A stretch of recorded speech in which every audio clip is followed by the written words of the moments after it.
Bueno, buenas tardes. Pues un año más, ya el segundo año, vamos a dar inicio a la segunda jornada de Ingeniería del Terreno, organizada conjuntamente por las áreas de Mecánica de Medios Continuos y el área de Ingeniería del Terreno, del Departamento de Mecánica de la Universidad de Córdoba. Nuestro agradecimiento a los ponentes, a don Francisco Ureña Fernández, director de delegaciones de la empresa Cemosa, y don Vicente Jiménez Valladolid, el director técnico del Departamento de Geotecnia de Cemosa. Gracias por estar presentes entre nosotros y compartir los conocimientos con los futuros ingenieros. Asimismo, nuestro agradecimiento a los alumnos presentes y también, por supuesto, a los organizadores de esta jornada tan interesante e imprescindible para el contacto que los alumnos deben de tener con la realidad profesional con la que se encontrarán en su ejercicio profesional. Así que, bueno, con esto doy por iniciada la segunda jornada de Ingeniería del Terreno y paso la palabra al profesor don Germán. Bueno, en principio, como ha dicho Paqui, os agradezco el esfuerzo que habéis hecho por asistir a esta jornada. Yo sé que estáis de exámenes ahora, pero creo que son interesantes pues, para que veáis el primer contacto con ciertas metodologías y ciertos procedimientos que se están realizando en el ámbito de la ingeniería del terreno. Entonces, los ponentes son don Francisco Ureña Fernández, que es director de delegaciones de Cemosa y pues tiene aproximadamente unos 20 años de experiencia en la ingeniería del terreno. Ha participado en muchísimas actuaciones de deslizamiento de ladera, en fin, sistemas de contención del terreno, instrumentación, es decir, tiene muchísima experiencia y como ha hecho Paqui, pues le agradecer que se desplace y sirva su tiempo para que conozcáis un poco fuera del ámbito de la aula qué pasa fuera, qué pasa en la calle, qué pasa en la actividad profesional con respecto a algunos aspectos concretos que habéis visto en mecánica del suelo. Es geólogo por la Universidad de Granada y como he comentado pues tiene unos 20 años, aunque en distintos ámbitos, distintas áreas, ¿no? O sea, distintas áreas, distintos sectores del ingeniería del terreno. Y don Vicente Jiménez pues es también geólogo por la Universidad de Granada, actualmente es director técnico del Departamento de Geotecnia de Cemosa, también tiene aproximadamente 15, 20 años. Es mayor que yo. Bueno, más todavía. de experiencia dentro de este área.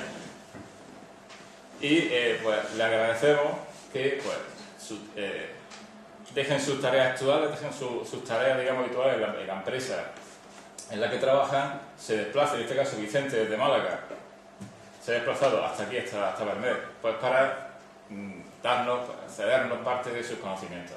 Entonces, doy la palabra a don Vicente, don Francisco Ureña, que nos va a ilustrar en un caso de inestabilidad de ladera pues, bastante singular. Pues cuando quiera proceder, Francisco. Bueno, lo primero, daros las gracias tanto a la Escuela Superior Politécnica de Valladolid por invitarnos a dar esta charla, tanto a Vicente como a mí, como empresa Cemosa, a Antonio, a Germán, a Paqui, a todos vosotros por asistir.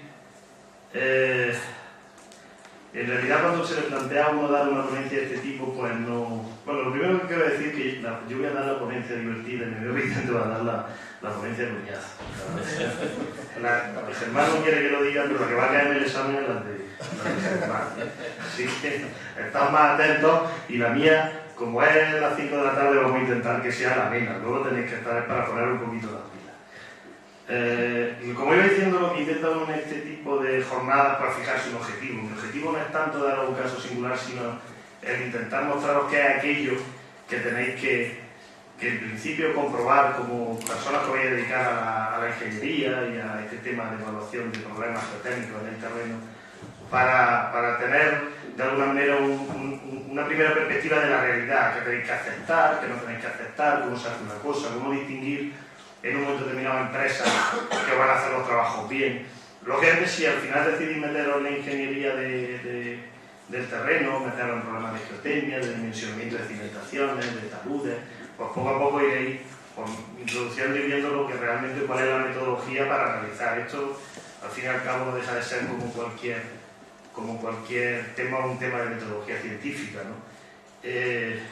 Alguna gente en geotecnia dice pseudocientífica, ¿no? Y ahora explicaré por qué. En ese ámbito, Pues claro, la geotecnia, cuando tú analizas fundamentalmente el tema de estabilidades geotécnicas, tenéis que tener en cuenta que las variables que manejamos son enormes. Estamos hablando de terreno, de naturaleza, de presencia de agua, las casuísticas de morfología, de situaciones geométricas son tan enormes, pues que realmente nosotros lo que hacemos es simplemente...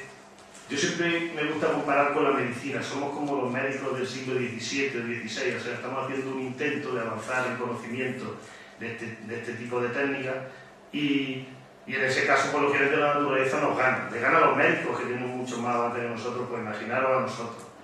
¿Qué pasa? Esa cita que pongo de este noruego, tan difícil de pronunciar para todos, pues venía a decir eso, que los deslizamientos y los problemas geotécnicos nos sorprenden habitualmente. Están siempre. Nosotros nos hacemos un modelo, creemos que lo hemos hecho muy bien. Conforme eres más novato te crees que estás más seguro. Oye, mira, esto lo tengo cazado. Y luego llega la naturaleza y te da detrás de la oreja y te dice, la verdad, como lo tienes cazado, me voy a caer, y no una vez, sino 2, 3, 4. En realidad, la geotecnia, cuando intentamos... A mí me gusta dar la charla de pie, pero no hay micrófono por visto y la daré sentado.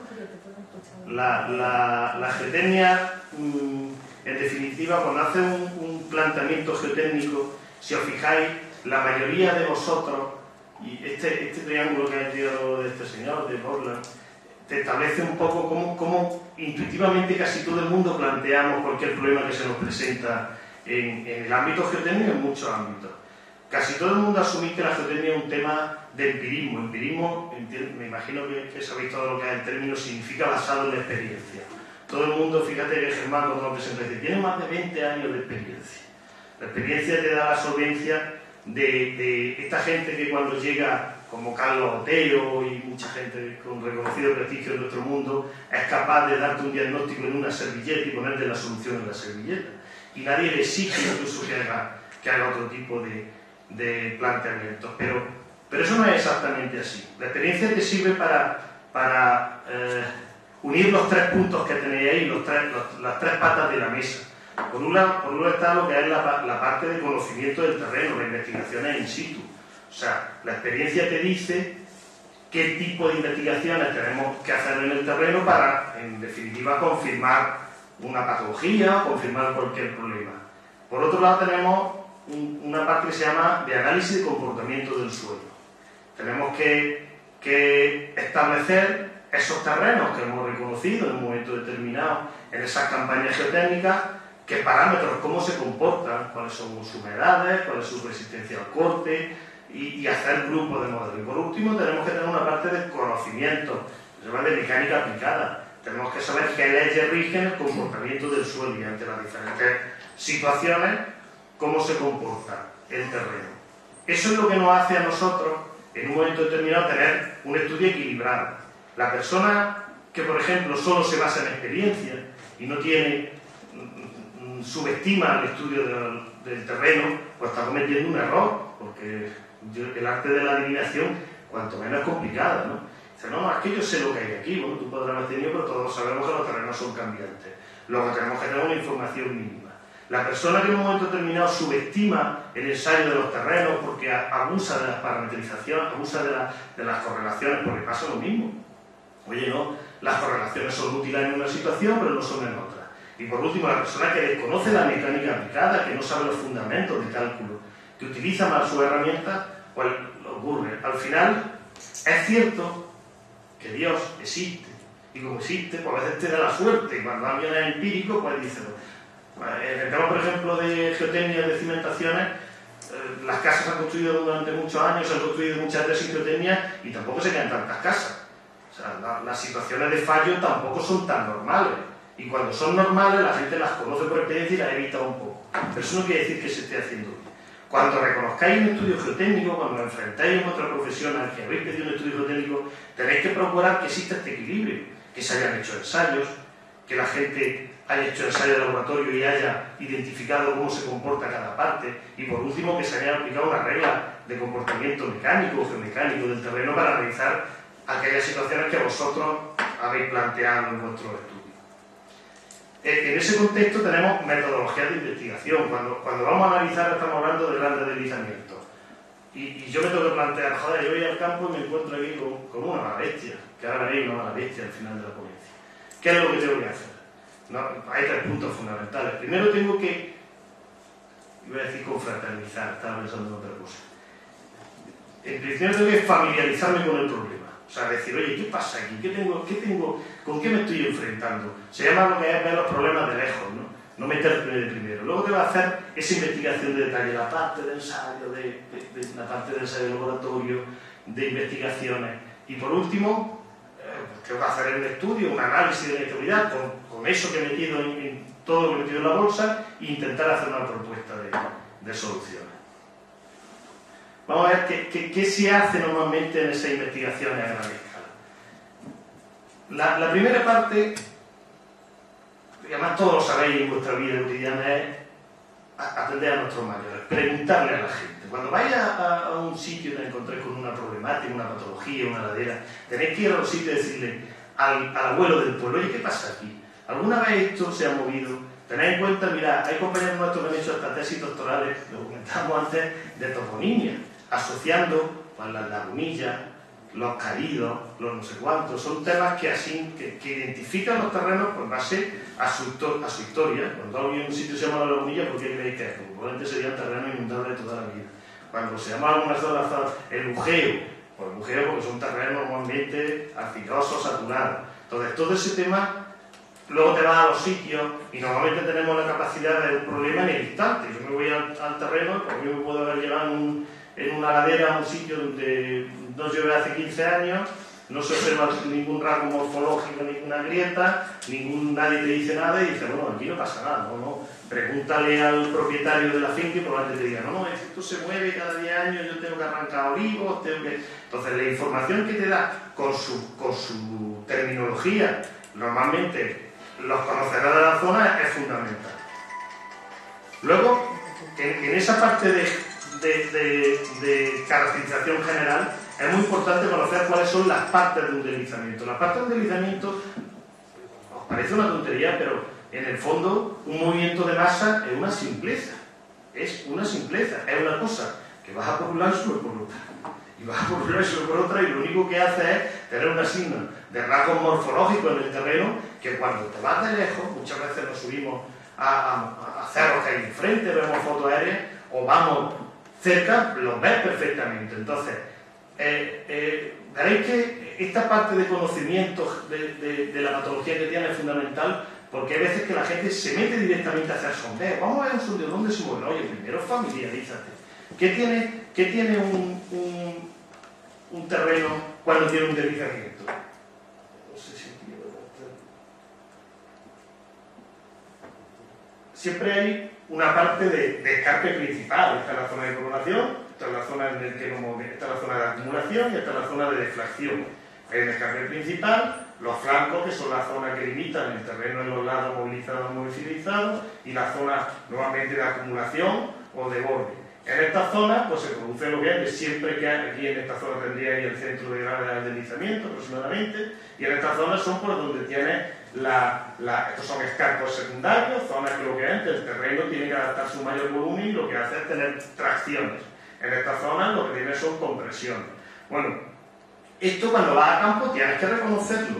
O sea, nunca aceptéis un estudio geotécnico de una ladera que no te haya definido esto. Esto es tan sencillo como decir dónde empieza el deslizamiento, dónde acaba el deslizamiento, dónde el comportamiento son de tracciones, dónde el comportamiento son de acumulaciones y dónde están sus bordes.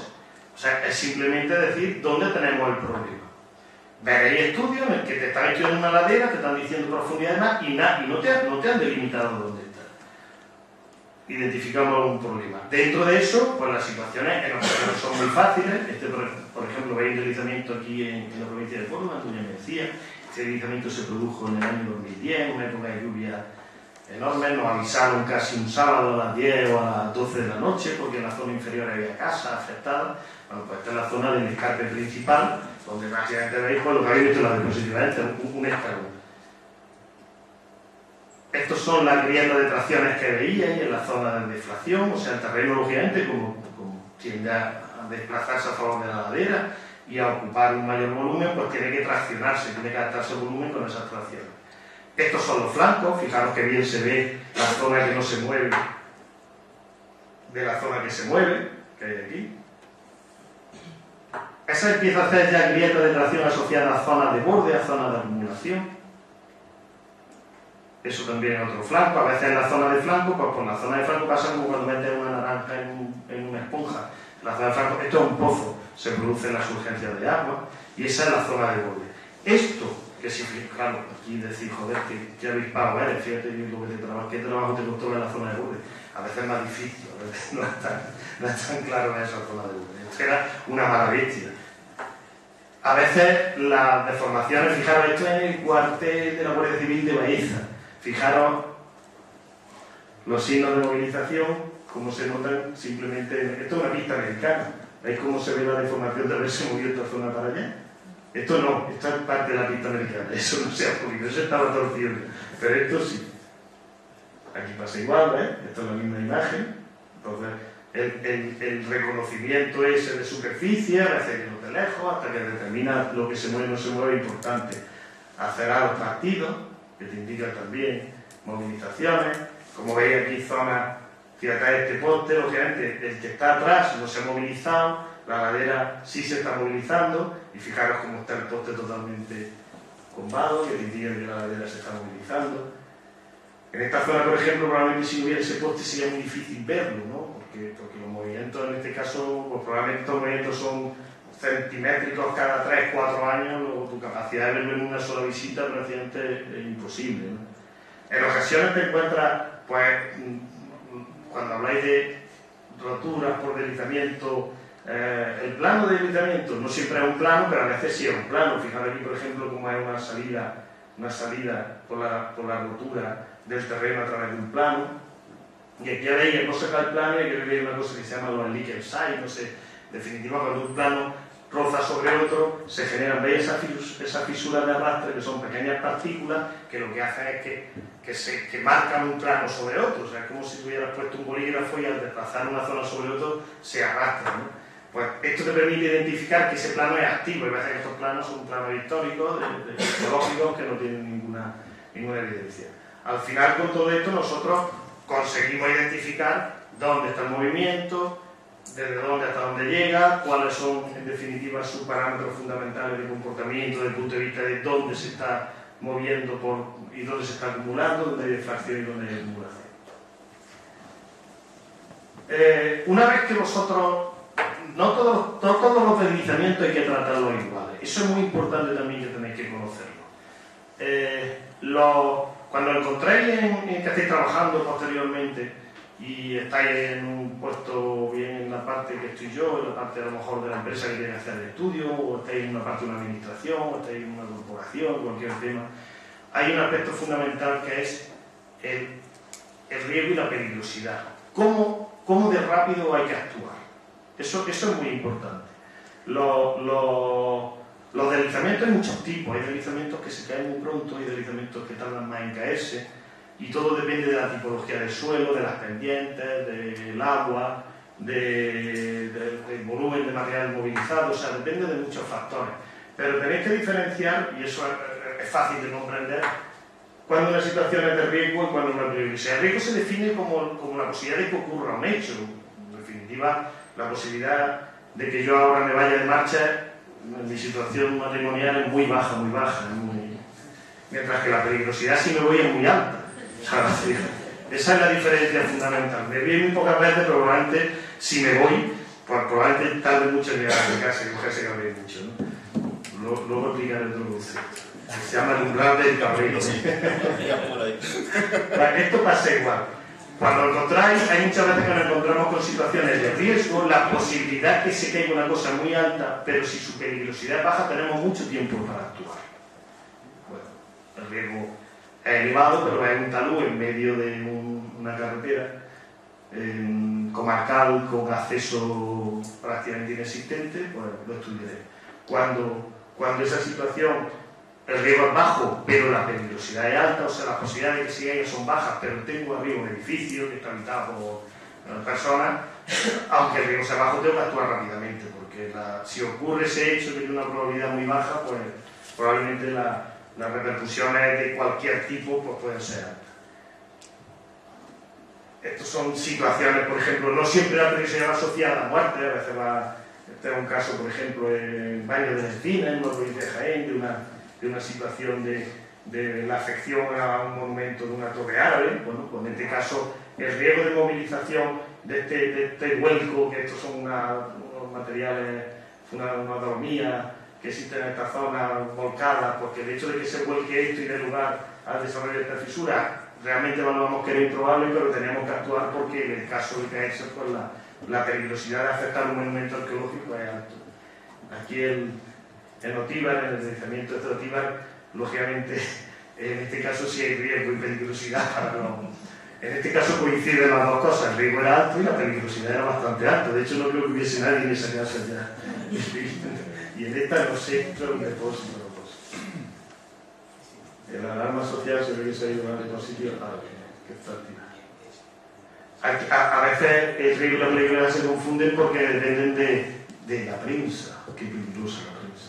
Entonces, a veces pues simplemente no saben determinar esos dos criterios y entonces hablan de desastre total, pero al final pues no hay desastre, simplemente es una cuestión de un dimensionamiento adecuado, una medida determinada, la geotecnia, pero claro, si en toda la prensa aparece la posibilidad de que haya un gran desastre, se está moviendo todo Benamejí no se movía una parte nada más, y además afectaba muy poco, posiblemente a la vivienda, creo que afectaba nada más que a un bar realmente en la patología de Benamejí cuando se produjo. En este caso era algo similar, pero existía alarma social y por lo tanto existía riesgo.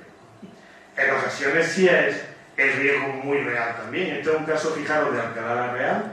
Esto es una formación no quiero ser muy técnico, del Mioceno, no soy geólogo, pero de una formación horizontal, aparentemente estable, y se cayó este bloque que venía de aquí, un afloramiento rocoso, y se quedó en esta carreterilla que hace aquí que hay un depósito, y aquí está la población de Alcalá la Real. Este bloque, para que me vean, es como 10 veces esta mesa aproximadamente.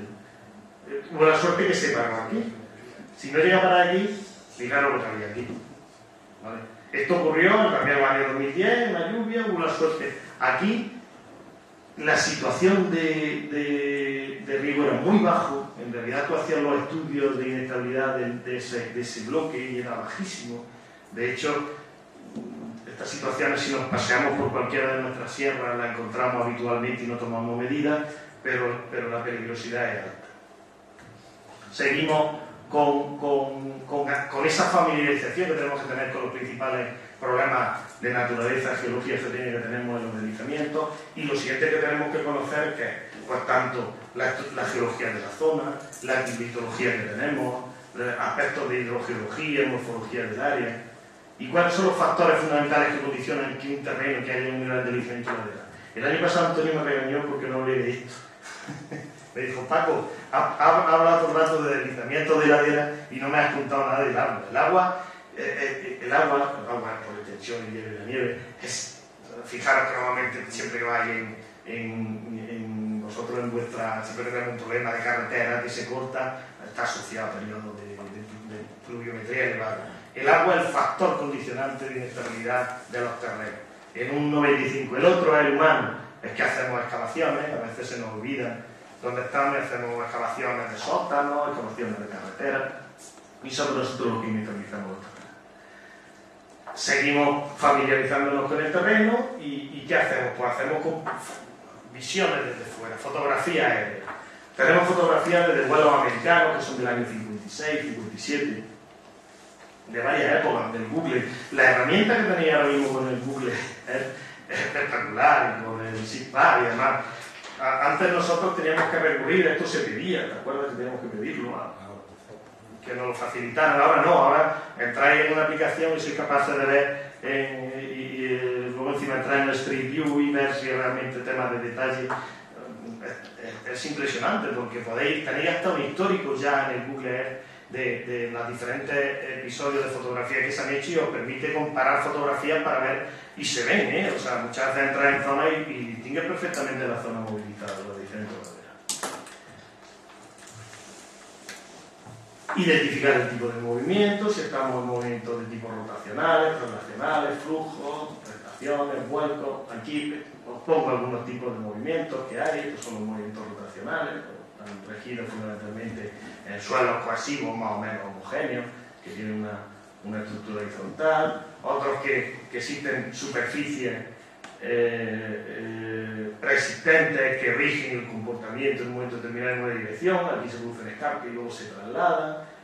Flujos que serían como si dejas una natilla en lo alto de un plato o en lo alto de un cristal, simplemente se produce prácticamente el comportamiento de un líquido.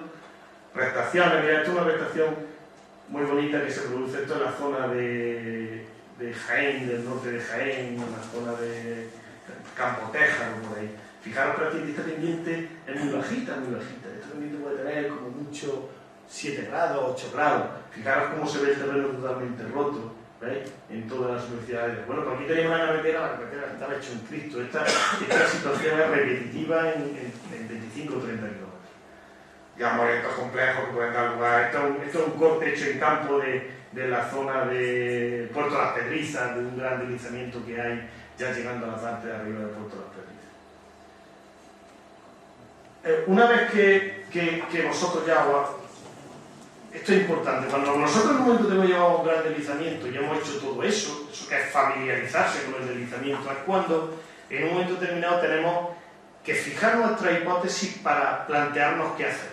Esto es como si el médico en un momento determinado llegara como pollo sin cabeza y cuando tú llegas y dices, te voy a hacer una radiografía y ahora te voy a hacer un escáner. Tío, siéntate aquí, levántate. No, el tío primero te hace una historia clínica, te reconoce, te hace en un momento determinado una serie de pruebas de reconocimiento superficial y luego dictamina qué tipo más pruebas. Se hace su hipótesis, joder, este tiene un resfriado, no tiene un resfriado. Y esa campaña geotécnica además la hace, eso en nuestra situación óptima es compleja, pero es ascendente. No te empieza haciendo cirugía ni te empieza haciendo un escáner. Empieza haciendo una campaña que crea que sea suficiente en base a lo que ha observado y a su experiencia, para comprobar que una serie de hipótesis que se plantea, pues este tío tiene una gripe o tiene una pulmonía o en un momento determinado tiene un cáncer. Pero siempre empieza por las tres hipótesis y lo que te pide intenta confirmar las tres hipótesis, su hipótesis. No empieza haciendo pruebas al azar. Por lo tanto, cuando en un estudio geotécnico veáis que no existe esa labor primera, la labor primera de reconocimiento general, desconfiar de él. Él se ha ido directamente, es como el médico que se ha ido directamente a hacer las pruebas. Os pongo un ejemplo muy claro. Si cuando hemos hecho ese análisis primero que hacemos de, oye, ¿con qué me estoy enfrentando? He visto en un momento determinado dónde está la morfología, dónde sale, dónde no sale agua, le he preguntado al paisano, he hecho una cartografía geológica, he visto todo eso, he hecho un reconocimiento geológico. Supongo que la situación es de una rectación, pues dice, es un supuesto mío, pues meto un sondeo, intento comprobar si hay movimiento aquí, no hay movimiento aquí, y por lo tanto dimensiono un sondeo de 10 metros. Pero ahora imaginaros que me he equivocado, que esto lo he hecho sin ton ni son, y que el deslizamiento de esto, mi sondeo, deja de tener sentido porque no alcanza la zona de movilización.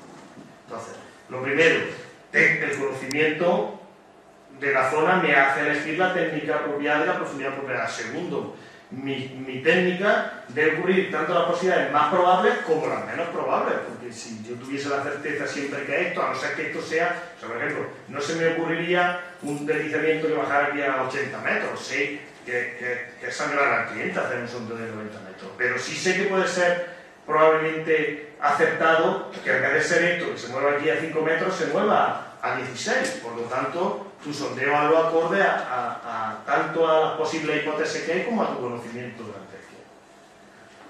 Yo ya conozco la zona, yo ya me he hecho un planteamiento y he hecho una hipótesis y ahora yo tengo que investigar el detalle. Ahora voy a la pata esa que decíamos de reconocimiento, tanto de campo, o sea, el empirismo y el reconocimiento me ha ayudado a plantear hipótesis y ahora voy a investigar de manera con detalle qué pasa ahí, porque es lo que me va a servir para hacer en un momento determinado el análisis de mi problema y el planteamiento de soluciones. ¿Qué utilizo? Pues hago topográficos de la zona afectada. Nosotros, al final, tenemos que hacer hipótesis dimensional. El dimensionamiento de las situaciones se hacen con topografías reales, sobre todo en temas de deslizamiento. y en la geotécnica en la mayoría de las situaciones es realmente poco profesional, y a veces lo veis cuando usamos técnicas muy precisas. Estamos todos muy acostumbrados a programas informáticos que nos dan movimientos, deformaciones de orden centimétrico, milimétrico, nos dan en un momento determinado parámetros con precisiones de 0,1 centímetro cuadrado, y luego resulta que nuestros parámetros de base no tienen una certeza topográfica. No sabemos si eso lo hemos hecho aquí o lo hemos hecho allí, no están ubicados certeramente sobre ningún plano. Entonces la topografía es parte de la precisión del estudio. Hablábamos antes con Germán, me decía, oye, cuando alguien te dice, oye, esto tiene en un momento determinado un factor de seguridad de 1,03, y dice, yo, si no ha hecho topografía y ha hecho un sondeo de 10 kilómetros, ¿cómo puedes dar un segundo? Eso es como pretender tener una regla de metro y dar precisión de centímetros. Eso es imposible. Tenemos que, dentro de ese ámbito de conocimiento, tenemos que ya hacer la cartografía geológica, hacer los cortes, o sea, conocer ya nuestra litología en el ámbito de ese topográfico, conocer, situar en ese plano dónde están los límites de ese deslizamiento que hemos reconocido, porque luego nos va a servir para los cálculos de estabilidad. Investigar el subsuelo, o sea, saber ahora, ya sabemos, tenemos una topografía, sabemos qué geología y dónde está la geología, qué litología hay, sabemos, hemos pintado dónde empieza y dónde acaba el deslizamiento y sus rasgos fundamentales, y ahora nos ponemos a investigar qué hay en profundidad, qué tenemos, tanto desde el punto de vista de litología como desde el punto de vista de discontinuidad, de fractura, niveles freáticos. Y por último hacemos los ensayos laboratoriales, decidimos, bueno, y todo esto, ¿qué es? Sabemos lo que hay litológicamente, pero queremos conocerlo geotécnicamente, qué propiedades tiene del suelo, lo que estudiar, de identificación, de estado, de deformabilidad, de resistencia y demás. Bueno, estos son diferentes ejemplos de cartografía geológica más o menos precisa. Este es el que habéis visto antes de las casas que se habían caído, los límites. A veces creemos que los estudios tienen que ser muy complicados. He puesto modelos sencillos de una cartografía, identificar simplemente con algo que puede decir, esto es tan científico como que el escape está ahí. A lo mejor puede estar un poquillo más arriba o más abajo, pero la precisión es suficiente. Hacemos esos cortes geotécnicos, identificamos qué es lo que hay. Las prospecciones in situ. Aquí no me voy a extender porque mi amigo Vicente habla de la mayoría de ellos, pero me imagino que las conocéis casi todas, o gran parte de ellas, de temas de sondeo fundamentalmente de rotación con los ensayos in situ que tenemos en ellas, técnicas de ensayo de penetración dinámica, tipo borro, pesada y demás, no sé si las conocéis también, de penetración estática, calicata, los distintos métodos geofísicos que tenemos. Este, por ejemplo, es una sonda de lugar, una TP50 nuestra. Este es un parte resumido que se hace, en el que se ve la litología, de posición en nivel freático, que te da fundamentalmente parámetros de recuperación de material y de fundamentalmente SPT, muestra inalterada y golpeo. Este es un penetrómetro pesado, en el que te da la relación, el golpeo en tramos de 20 centímetros. Esto en definitiva lo que te da con la radiografía de consistencia del terreno, te va diciendo si el terreno básicamente es más o menos consistente. Luego Vicente nos explicará porque a partir de aquí puede sacar fundamentalmente muchas correlaciones, puede sacar también estados, interpretaciones de cómo varía esa consistencia del terreno y, en definitiva, de establecer dimensionamientos de cimentación y otros aspectos. Calicata, el método tradicional, las calicatas en temas de deslizamiento que parece que normalmente son menos útiles, pues normalmente son temas más profundos, pero pueden servir para reconocer temas muy locales, ¿no? Métodos geofísicos, por ejemplo, un tema de tomografía eléctrica, pues te sirven para identificar cambios de resistividades que a veces son muy ilustrativos. Tened en cuenta que nosotros trabajamos con técnicas muchas veces puntuales, que te dan una visión muy local. Aquí en estas técnicas te dan esa visión general de la zona y a veces tienen una gran representatividad a la hora de diferenciar las principales unidades que se movilizan o no se movilizan, las técnicas in situ de ensayo de penetración, las diferentes muestras que podemos coger. Este tema, lo que tenéis que conocer fundamentalmente es cómo usar las muestras, qué muestras sirven para hacer ensayos inalteradas o muestras inalteradas, que te permiten determinar ciertos ensayos, muestras alteradas determinar otros. O sea, esta es una tabla del Código Técnico de la Edificación que lo define qué tipo de muestra hay, y en función del tipo de muestra que hay, pues puedes decir, no se te ocurría hacer nunca un ensayo de corte directo sobre una muestra alterada, porque si lo que quieres ver los parámetros de cohesión y de fricción efectivos en un suelo, lo que te interesa es que sea sobre muestras inalteradas si lo que pretende ver es esa muestra, ese comportamiento del suelo, nunca coja muestras alteradas. Los diferentes parámetros que analizamos en función de los tipos de ensayos que hacemos, los ensayos de corte directo, auxiliar y drenado, triaxiales, que te dan parámetros de cohesiones, fricciones efectivas, y para qué se usa cada uno. Tened en cuenta que cada ensayo pues tenemos que usarlo en condiciones saturadas, por lo mejor nos interesa hacer un ensayo de auxiliar y sin drenaje, pero si estamos hablando de parámetros efectivos necesitamos que hacer ensayos consolidados y drenados, hacemos fundamentalmente ensayos triaxiales.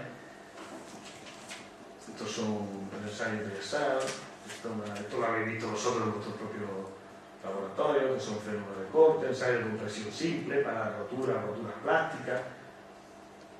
Al final, como habéis visto, lo que hemos intentado es coger, nos hemos familiarizado con el deslizamiento, lo hemos estudiado en superficie, lo hemos estudiado en profundidad, hemos cogido muchos sondeos, hemos cogido muestras, lo hemos investigado y ahora tenemos un conocimiento, tenemos metido en la bolsa ciertas cosas. Y esas ciertas cosas, pues, ahora tenemos que pensarlas y hacer un modelo. Eso es lo realmente problemático. Ese modelo que vamos a hacer, la fidelidad del mismo va a depender de todo lo que hayamos hecho antes.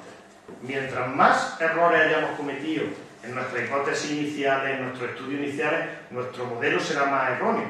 Luego diremos, es que la naturaleza nos sorprende, sí, pero nosotros no hemos hecho bien parte de nuestro trabajo. Ahora, en ese modelo lo primero que nosotros fijamos, ya no tenéis que olvidaros un poco de lo que es el concepto de geológico, de unidades litológicas, de geología, de litología, tenéis que pensar ya en unidades geotécnicas.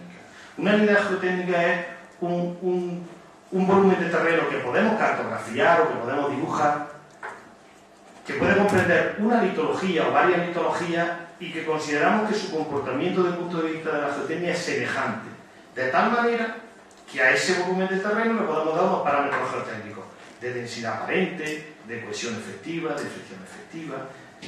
Entonces, y esa unidad geotécnica, a veces vais a daros cuenta que no deja de ser una simplificación de la naturaleza, porque hacer modelos muy complejos complican mucho el cálculo y hacen que sea muy difícil de evaluar.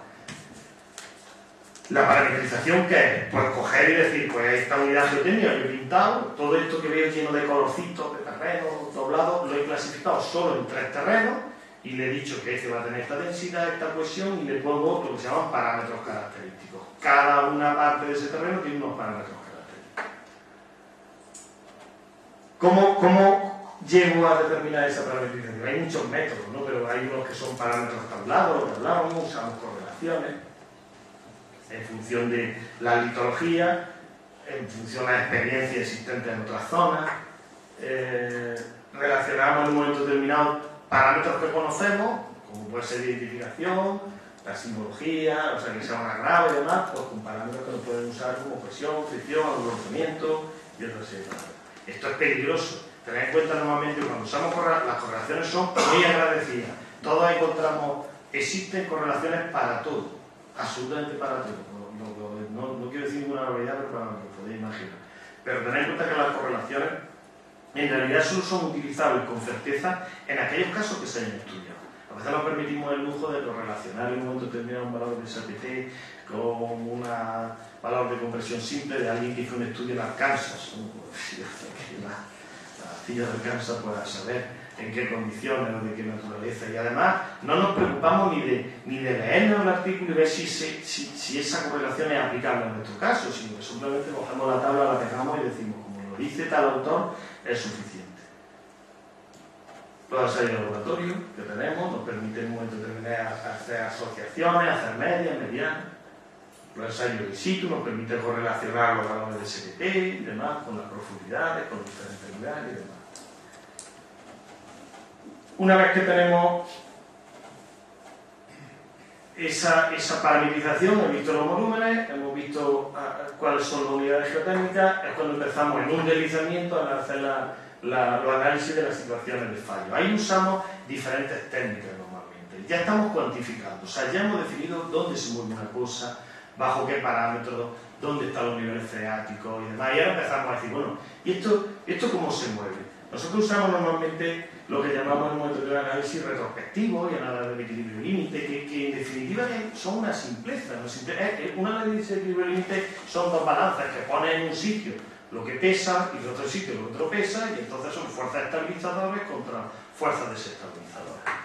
Y eso te da lugar en un momento determinado a un factor de seguridad. Si están igualados a 1, si pesa más que lo que se cae es menor de 1, si pesa menos lo que se cae es mayor de 1. Además, como tenemos que simplificar, fijamos constantes y decimos, ¿qué parámetros fijan un deslizamiento? La morfología del terreno. Pues vamos a considerar que es la misma. La morfología en el momento que se cayó era esta. Lo siguiente que fijamos en el terreno, la litología, nuestras unidades geotécnicas. Las hemos estudiado y decimos, hay dos niveles, el A y el B. Lo tercero que fijamos, el nivel freático. Ahí empieza a haber complicaciones. Pero decimos, vamos a considerar, por el conocimiento que tenemos de la zona, que cuando esto se cayó, el nivel freático estaba en superficie. Que había llovido un huevo, estábamos en 2010 y esto se le cayó. Y entonces estudiamos los parámetros que en principio nos permiten, vamos a decir, mover la cintura y ver en cada una de las situaciones cómo han variado para que eso se moviese. Movemos fundamentalmente los parámetros de cohesión y fricción efectiva. Una vez que hemos hecho eso, solo tenemos dos parámetros y nos quedan, empezamos a jugar con programas específicos que hay. Se podía hacer a mano, antes se hacía a mano, era muy complicado, y decimos, pues mira, para que esto se caiga, la cohesión efectiva tiene que estar en el rango,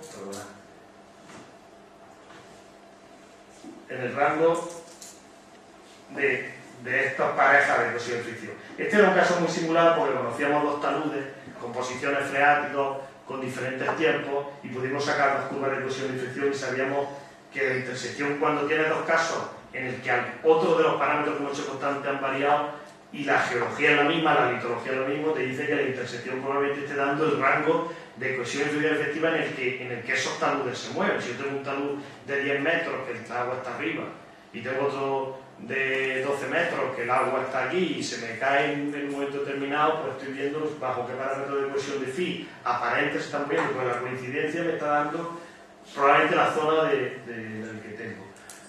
Esos métodos que he dicho son de dos tipos, de equilibrio límite, normalmente para hacer análisis de retrospectivo es mejor usar que son análisis fundamentalmente basados en parámetros de cohesión, de fricción, de nada. Estos son parámetros, el tema de los de esfuerzo de formación, que son el famoso CLASIC, sí, para mi gusto sirven para otra cosa, que son para analizar fundamentalmente fenómenos de esfuerzo de formaciones, instrumentación y demás.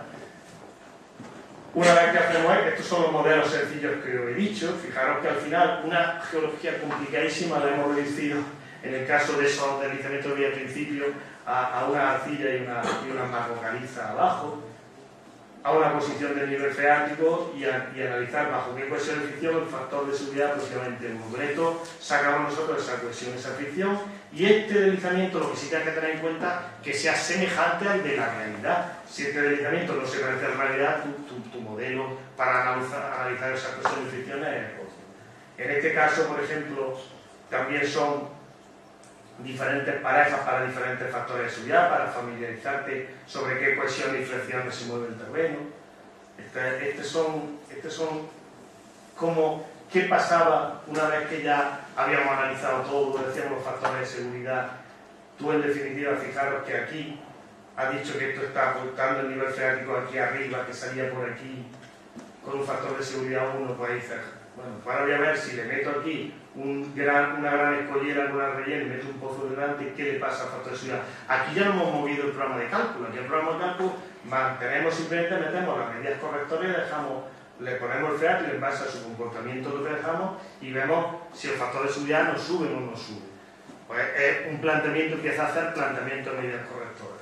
Tened en cuenta que aquí nosotros estamos haciendo geotecnia, no estamos haciendo proyectos, o sea, estamos dando soluciones, pero no cuantificadas, estamos dando qué posibles soluciones pueden funcionar en este tipo de terreno. Se analizan también, cuando analiza un deslizamiento los factores parciales, cómo se comportan las medidas que pongan, no solo desde el punto de vista del gran deslizamiento, sino de otras medidas más locales. Y luego los llevamos a exigirle unos mínimos de factor de seguridad que son normalmente reglados por diferentes normativas, ¿no? En este caso de la guía de cimentaciones para condiciones permanentes, características o accidentales. Siempre los condicionantes, aquellas condiciones permanentes son aquellas que se consideran estables a lo largo de largo tiempo, la geometría, características o que son aquellas que puedan variar, como puede ser la posición de niveles freáticos, y accidentales puede ser, por ejemplo, el símbolo. Al final, cuando acabas de decir, oye, pues mira, yo el deslizamiento ya sé que va por aquí, que tiene esta profundidad, que el freático está aquí, lo he analizado, sé qué cohesión tiene, qué fricción tiene, le he puesto medidas correctoras. Cuando das la solución, te quedas tan tranquilo y dices, oye, si pones una pantalla de pelota en el borde, o si coges un momento de poner un muro de escollero, pones consonantes, esto funciona. Ahora no tenéis que olvidar de una cosa. Esto es una simplificación. Y ahora hay que hacer una cosa que se llama el análisis de sensibilidad paramétrica. Eso también lo tenéis que exigir en el informe. ¿Qué es? Pues si tú has considerado que el nivel freático está a menos 5 metros y le dices al tío, dice, mire usted, aquí puede subir a menos 4. ¿Por qué? Porque puede llover mucho y yo que soy de mi pueblo, que conozco esto, lo he visto más arriba. Pues sí, pongan usted en ese cálculo el nivel a menos 4. Si el nivel a menos 4 te hace que tu medida correctora fracase en el modelo, tú puedes haber hecho muy bien las cosas, pero te está diciendo que tu medida es muy sensible a los cambios que se pueden producir en la naturaleza. Luego tu solución no es consistente. Entonces, el análisis de sensibilidad paramétrica lo que intenta hacer eso es cambiar tu modelo en los parámetros cambiables dentro del ámbito de la naturaleza para ver si tu modelo, si tu solución responde o no responde a la realidad. Básicamente que lo que se hizo, se subió el freático, en este caso se subió el freático al visto por debajo, se subía arriba y vio con qué factor de seguridad se mantenía. En este caso, como era una situación transitoria, se ve que el factor de seguridad es superior a 1 o 2, se tuvo que mejorar un poco y bueno, al final nada, la solución, te quedas tan tranquilo y dices, soy un fenómeno, tío, he hecho enfermedad, a dormir y ya está. Cuidadito que la arritmia tiene mala leche. La arritmia tiene muy mala leche. Os voy a contar, y esta es la anécdota que tenéis que tener siempre en la cabeza. Este es el chiste que le preguntaron a tres técnicos que cómo calcularían el volumen de una vaca.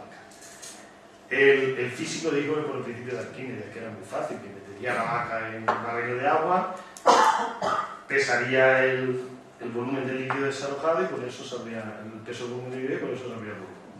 Magnífico. El matemático habló en un momento determinado de hacer integrales definidas, un cálculo complejo, basado en sombras y todo eso.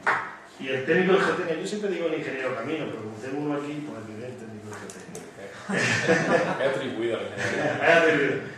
Dijo primero, muy fácil, hagamos un axioma, supongamos una vaca esférica. Y a partir de ahí pues calculamos lógicamente el volumen. Eso nos pasa mucho, ¿eh? O sea, tendemos a simplificar tanto las cosas y nos creemos nuestra simplificación. Y la naturaleza es mucho más compleja. Por lo tanto, las soluciones que damos pues, entrañan el riesgo que entraña la propia interpretación de la naturaleza.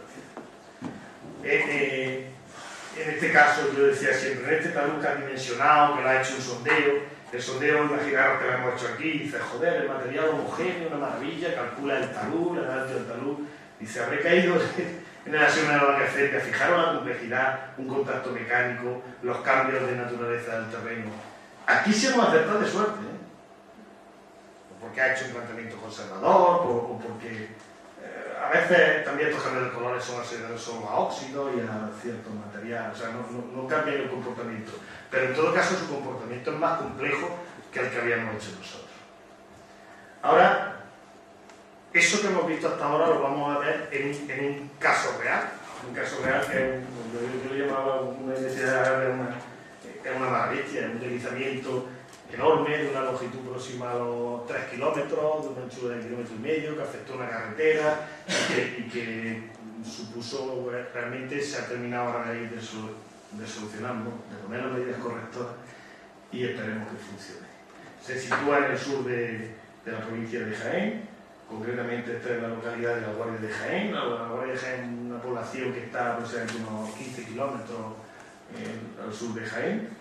El contexto geológico es dentro de unidades intermedias, en el subeléctrico externo, en la unidad de Jabacuy y Almadén. Estos son unas dolomías, son materiales carbonatados, está requerido por comportamiento de contactos mecánicos. Esto que hay aquí es lo que se denomina la unidad olistostrómica, son materiales gravitacionales de mezcla de arcilla, de colores versicolores. Estos son piedemontes, y la carretera concretamente, el deslizamiento está por esta zona. O sea, estaría en una zona donde tiene una zona de captación de agua, un contacto mecánico, que normalmente en esos contactos mecánicos son zonas de liberación de agua, un pie de monte. Los pies de monte son los materiales de grava, de erosión de esto que hay aquí arriba, que lo que te condiciona son zonas permeables, bajo un sustrato impermeable.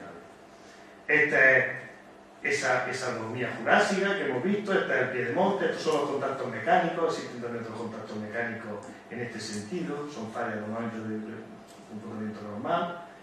Esta es la carretera que se cayó, que está aquí detrás de Vicente, y esto es una almazara que se construyó pues en el 2009 aproximadamente, sobre un gran terraplén. Ahí esto era una ladera, pues quitaron los terrenos de por aquí arriba y construyeron un terraplén de unos 12-14 metros de altura, y encima colocaron una almazara de aceite. Ya aproximadamente en el 2008 nos avisaron desde la Diputación de Jaén.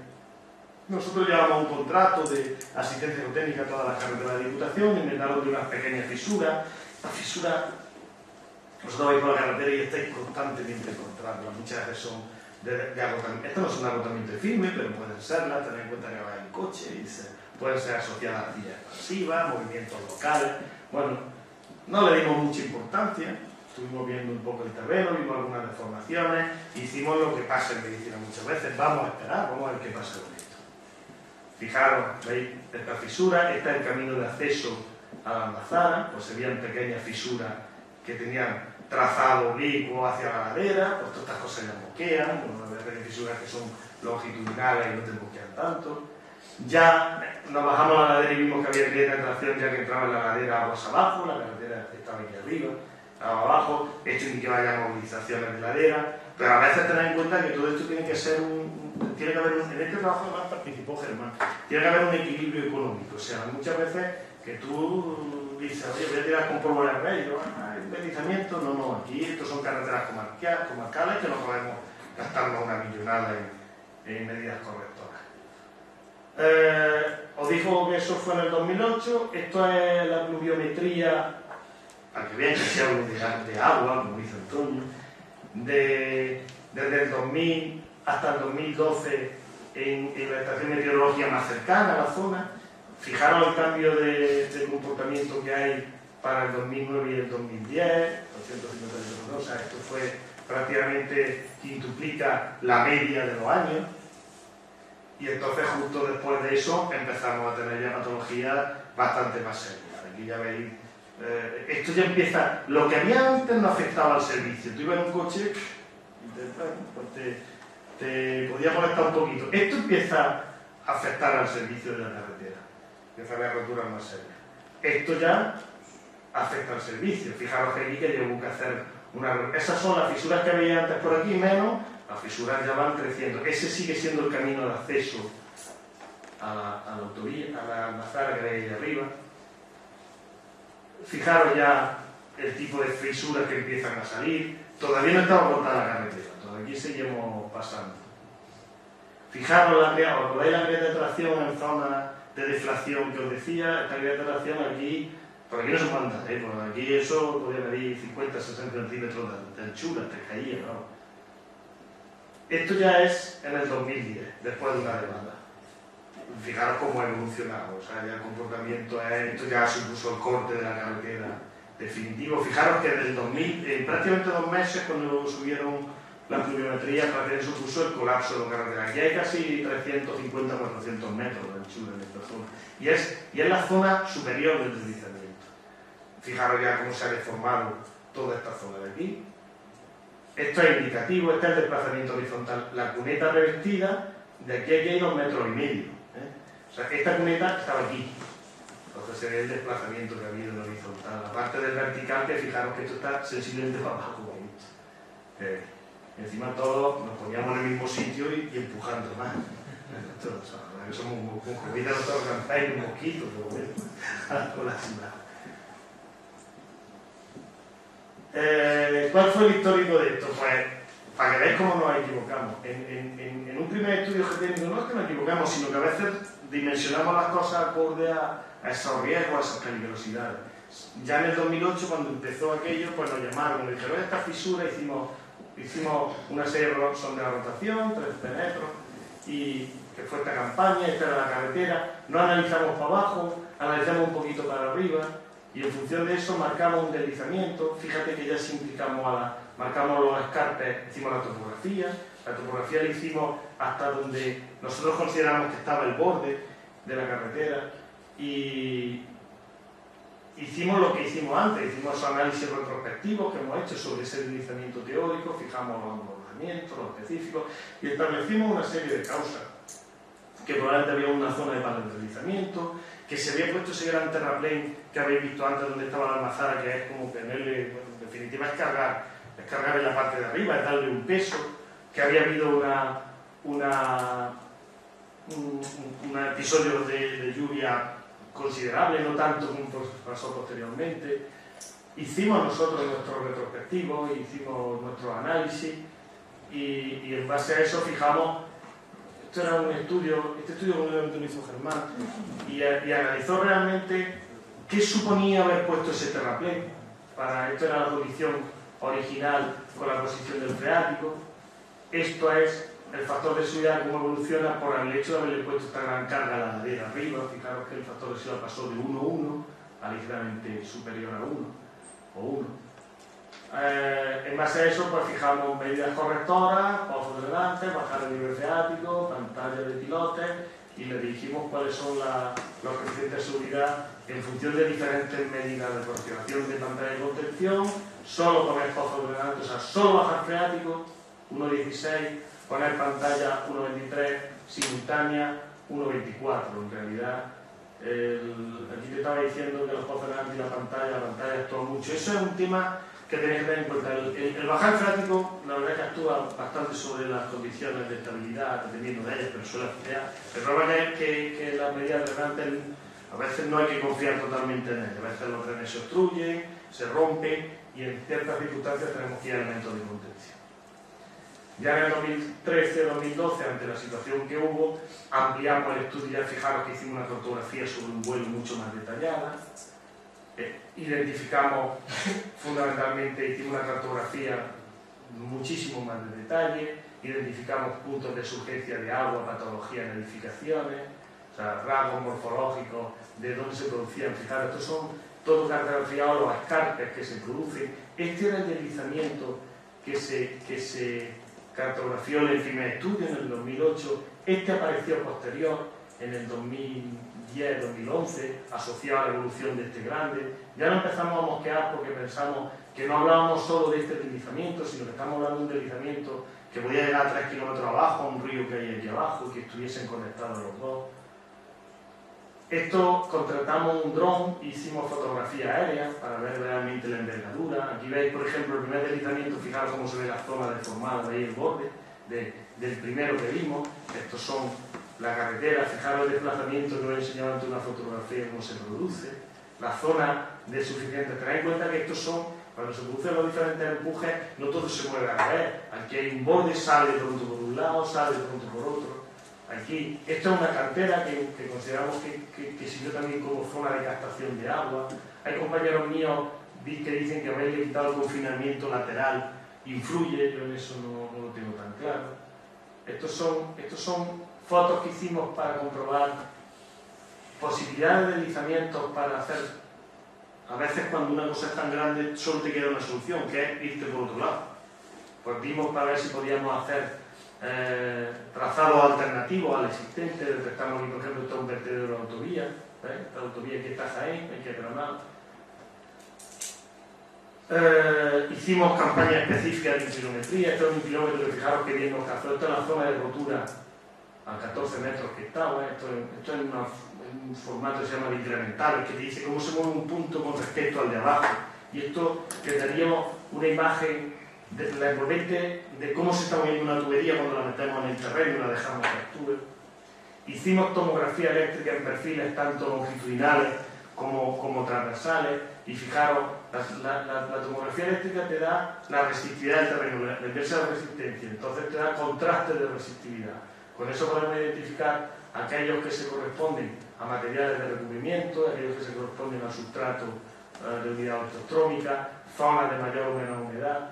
Fijaros aquí que bien se ve el cambio de contraste de materiales en lo que esta profundidad muy reciente con la que fijamos el inclinómetro. Hicimos cartografía de detalle para ver en un momento determinado zonas de surgencia, hemos dicho, y en función de eso pues hicimos un nuevo análisis de parametrización de la ladera para fijar interpretaciones. Esto fue una interpretación basada en la zona de carretera y penetrómetro dinámico para ver si coincidían las consistencias del terreno, llevándolo en profundidad con las zonas de rechazo. Aquí hay una cartografía que comprobamos. Esto en un momento determinado, ya en máxima lluvia, se abrieron todas las fisuras que nos confirmaron que este que había aquí, os acordáis, se unía con este que había aquí. Esto era un gran deslizamiento, pero esto es lo que se llama un debris flow, una zona de colada de barro. O sea, el deslizamiento aquí suelta tanta agua que hace que esto se convierta en un barro y que fluya a pendientes bajísimas. Pero fluye tanto que estamos empujándole al ramal, a la autovía. De hecho, ya están poniendo pantallas de pilote aquí también, en esta zona. Y lo identificamos, no se ve bien, pero hicimos en kilómetros aquí y vimos rotura a 8 metros. Esto era prácticamente planar, o sea, a 8 metros se movía en diferentes zonas.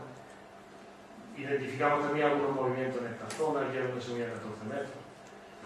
Al final, pues, se volvió a hacer todo el análisis retrospectivo y se empezaron a proponer medidas correctoras. Las medidas correctoras, esto es tan grande que dan miedo, porque cuando una cosa empieza a moverse a rango de 15, 20 metros, con empujes de 80, 90 toneladas metros, cuando le van metiendo cosas realmente ves que los factores de seguridad suben muy poquito.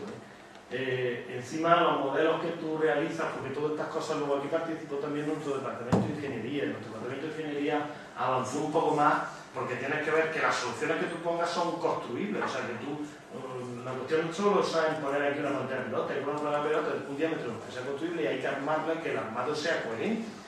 Entonces, hicimos diferentes modelos para ver los empujes que estaban sometidos. Este es un modelo que discutíamos mucho Isidro Zet y yo, ¿por qué? Porque este considera básicamente que todo el terreno que hay detrás de la pantalla de pilota se va a ir y que todo este, que son 14 menos, va a trabajar en ménsula.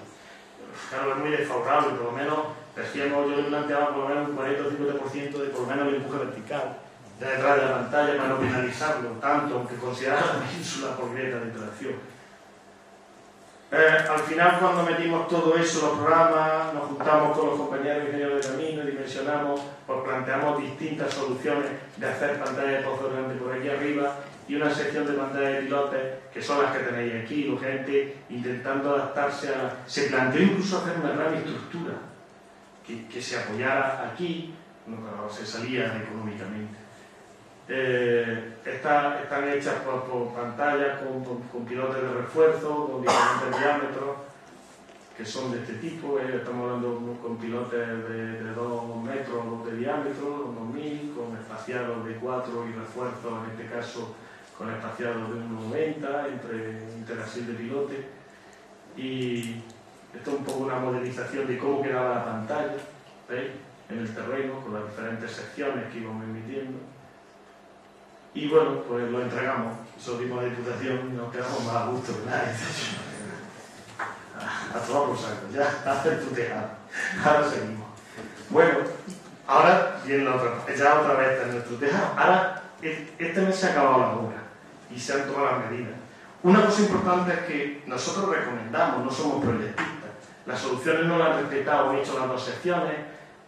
Todos el proyectista en este caso y luego la dirección de obra ha dicho, vale, eso es muy seguro, pero yo voy a meter anclajes porque me voy a quedar más seguro todavía.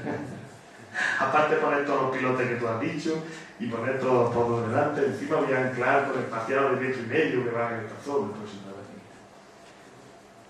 Este es el estado final de la carretera. Aquí antes pasaba, en realidad pasaba por aquí. La pegamos aquí, porque una cosa que pasa es que cuando tú pones algo aquí muy rígido, como esto estaba tan deformado, yo no conseguiríamos que poner algo delante de una esponja. Si sigue empujando, la esponja se movería. Entonces nos movimos hacia acá, porque quedamos aquí nos obligaba a poner doble pantalla de piloto. Nos fuimos buscando terrenos más rígidos a la de arriba, ¿no? Por eso tiene esta curva, que hasta cierto punto, fijaros que estropea algo el trazado, pero es un mal menor dentro del problema. Aquí tenéis las mazaras de camino. Esta señora era un coñazo, no os podéis imaginar. Yo no pude hablar en 2 años 600 veces con ella, ¿no? Me llamaba a mi casa. La pobre ha hecho su almazara y su almazara había empezado a moverse, claro. Tenía allí lo que no sabía que ella había provocado en parte el deslizamiento, ¿no? No sé si Diputación querrá cobrarle algo ahora o así. Esta es, pues, la cuneta que se había movido, pues ya repuesta y en su estado, y esperemos que no pase lo mismo. Y en principio esta es mi ponencia. Esto es importante. Ahora yo ya tengo cierto grado de satisfacción porque esto ha funcionado. Esto no puede estar seguro por lo menos hasta que pase un periodo climático como el 2010, como el que se cayó. Luego, y esto es un riesgo, hacer una ponencia de esto, porque luego te equivocas y claro, estáis todos vosotros aquí y decís, macho, nos contó un rollo porque se le cayó al final. Y eso es así. O sea, compañeros míos con muchísima experiencia, más que yo, que dando clase en la universidad, se le han caído estas. Yo fui a una ponencia de Carlos Oteo en el Congreso Nacional de Salud y Ladera Inestable, y nos costó una ponencia que consistía en su error. Entonces decía que en una carretera, que era por la zona de León, nos contó, dice, pues vimos un deslizamiento, le pusimos una escollera y se nos cayó. Presentaba los cálculos y luego pensamos que era suficiente y pusimos una escollera y la anclamos. Nos presentaba los cálculos y se nos cayó. Dice, luego cogimos y pusimos una pantalla de pilotes y se nos cayó. La anclamos y se nos cayó. Dice, y estaba preguntando, ¿qué hice? Dice, pues todavía no lo sé, estoy esperando que se me caiga la próxima. O sea, a veces estas cosas son, y sobre todo en esas dimensiones, son complicadas. Eso no quiere decir que tengamos que permitir que todo se nos caiga, porque entonces tampoco para que estamos aquí, ¿no? Pero eso no se puede considerar acertado. Yo diría que mínimo en un periodo de 10 años. En un periodo de años lo probaremos. Si conseguimos aún así, que cuando vayáis a ver algún día la pantalla, que yo sé algún día si queréis vamos y la vemos in situ, hay veces que vais y está fisurada y se afecta a los límites de servicio, pero no se afecta, no llega al límite de otro. En este tipo de patologías puede ser un éxito. O sea, la gente se moquea, oye, se ha fisurado un poco, no sé cuánto. Bueno, señores, yo tengo 50 años y estoy un poco fisurado también. Muchas gracias por vuestra atención y espero que haya servido.